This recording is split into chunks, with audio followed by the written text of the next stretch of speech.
over 50 Christians, ex-Muslims, Farsi-speaking kind of asylum seekers, refugees, guys who've had leave to remain, and a growing community that came out of one couple's just answering the call of, actually we will offer hospitality and family and salvation to this good news.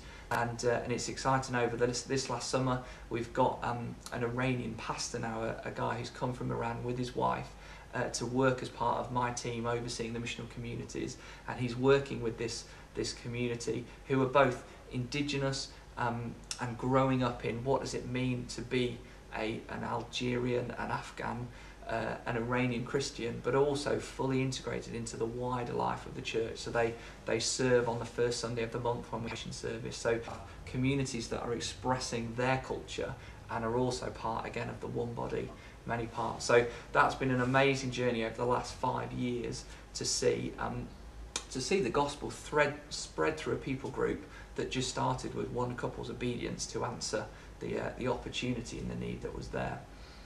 We've got guys who live on the inner city estates. So Anna and my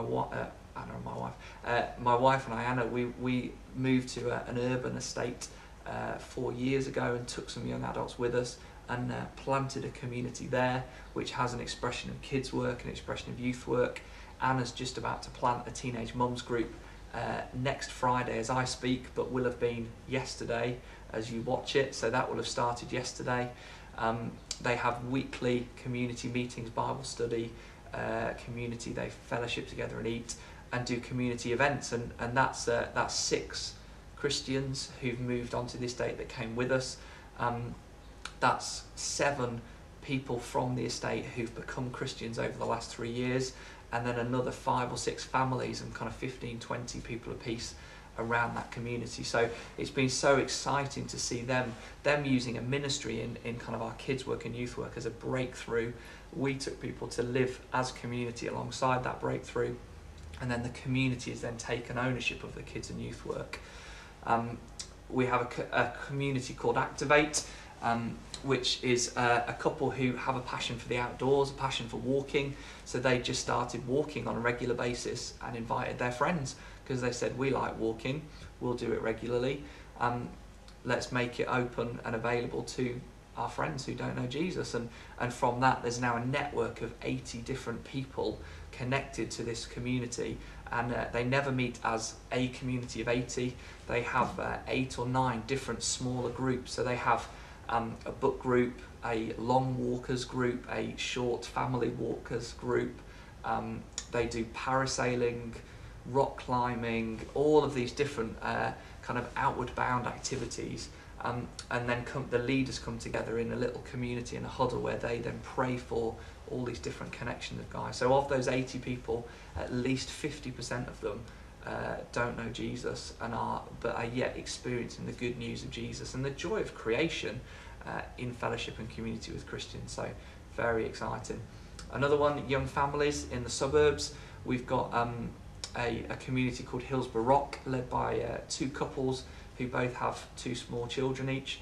And they do an amazing thing. Their heart is for their neighbourhood, but really the young families of that neighbourhood. So they looked around and thought, where do most young families gather? Where are the community points in our neighbourhood?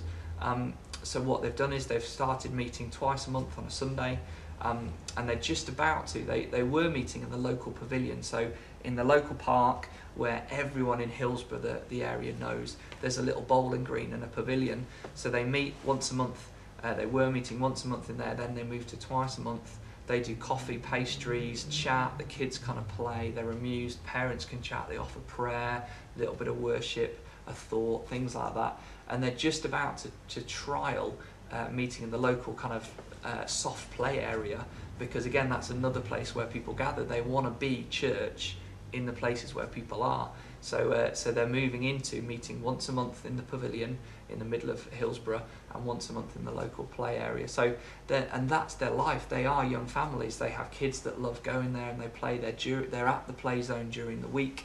They're playing in the park. So it's not just they have this event on a Sunday, that event on a Sunday, but these guys are living and breathing good news in those places and other places in the neighbourhood. So, and they have those big gatherings, and they've broken up into things they're calling rock groups, rock climbing groups, which are just 2, 3, 4 smaller accountability kind of triplets and prayer triplets and fellowship triplets. So some of the mums will do that on a Tuesday morning, some of the dads will do it early or after work or late at night at the pub. So they've found ways that they can keep those kind of smaller units of community in the context of mission. Another one, Spirit-led Daily Bread, led by an amazing couple, a absolutely bonkers evangelist and a crazy prophet lady. So they are a wonderful couple, and they gather, they pray and prophesy over individuals, over groups, they pray for the church, and one of their passions was to see healing on the streets in Sheffield. So as a community, over the last year and a half, they've built up to that, they've been praying for it, they've been pushing doors, they've been discipling guys, they've been visiting other places that do it, and over the summer they started on a Saturday afternoon in the city centre offering prayer and words of prophecy for these guys, and that's their community out, that's their mission on a Saturday that they do as a community. And it's amazing because, again, that's what they're passionate about. They're committed every Saturday afternoon to give up their Saturday to go and stand in the cold, the rain, amongst the shoppers and be good news, offer to pray for healing, offer words of prophecy. They've seen amazing things. They've seen people healed, they've had great conversations, they've seen people connect with church. It's just been amazing. And I think what I would hope is the message that comes across, as Lindsay said, it was my passion. And what we've really been just amazed to see is people say, this is my passion, I'm going to go for it. I'm going to step out, I'm going to engage with the fact that I'm sent. And in that place, call and gather people to come and do it with me.